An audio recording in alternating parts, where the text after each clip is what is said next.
আসসালামু আলাইকুম। কেমন আছেন সবাই? আজকে দুপুরের জন্য এই মাছটা রান্না করেছি, আর এই টাটকা কলমি শাকগুলো রান্না করেছি, একদম ফ্রেশ, আমাদের নিজেদের জমি থেকে তুলে আনা।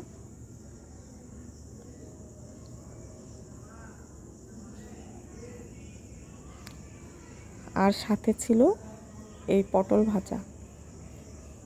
ঈদের পরে মাছ আর সবজিটাই বেশি ভালো লাগে। আর রাতের জন্য এই গরুর নলাগুলো রান্না করেছি।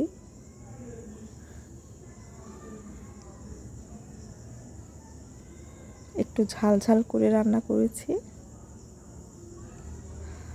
আর সাথে ছিল চালের রুটি।